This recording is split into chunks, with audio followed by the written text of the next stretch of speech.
விளையாட்டு காட்டுறீங்களா? களத்திலேயே Hardik Pandya, Rohit சர்மாவை திட்டிய Akash Ambani.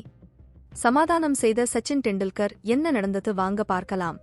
IPL cricket தொடரில் மிகவும் விலை மதிப்புமிக்க அணியாக கருதப்படுவது மும்பை இந்தியன்ஸ் அணிதான். களத்திலும் மும்பை அணி 5 முறை ஐபிஎல் கோப்பையை வென்று சாதனை படைத்திருக்கிறது. இந்த நிலையில் கடைசி 3 ஆண்டுகளாக ஐபிஎல் தொடரில் மும்பை அணி ஒருமுறை கூட இறுதிப் போட்டிக்கு செல்லவில்லை. இந்த நிலையில் மும்பை இந்தியன்ஸ் அணியின் கேப்டனாக ஹர்திக் பாண்டியா நியமிக்கப்பட்டது அந்த அணியில் பெரும் விரிசலை ஏற்படுத்தி இருப்பதாக செய்திகள் வெளியாகிறது. 2024ஆம் ஆண்டு சீசனில் மும்பை அணி விளையாடிய 2 போட்டிகளிலுமே தோல்வியை தழுவியிருக்கிறது. குறிப்பாக குஜராத் அணிக்கு எதிரான ஆட்டத்தில் 169 ரன்களை எட்ட முடியாமல் 6 ரன்கள் வித்தியாசத்தில் மும்பை இந்தியன்ஸ் அணி தோல்வியை தழுவியது. அதன் பிறகு சன்ரைசர்ஸ் அணிக்கு எதிராக மும்பை அணி பந்துவீச்சில் 277 ரன்கள் விட்டுக் கொடுத்தது. மேலும் மும்பை இந்தியன்ஸ் அணி இந்த போட்டியில் முதல் 10 ஓவரில் அபாரமாக விளையாடிய நிலையில் கடைசியில் 31 ரன்கள் வித்தியாசத்தில் தோல்வியை தழுவியிருக்கிறது. இதனால் கடுப்பான மும்பை இந்தியன்ஸ் அணியின் உரிமையாளரான ஆகாஷ் அம்பானி களத்திலேயே மும்பை வீரர்களை அழைத்து திட்டிய சம்பவம் ரசிகர்களை அதிர்ச்சி அடைய செய்திருக்கிறது. போட்டி முடிந்தவுடன்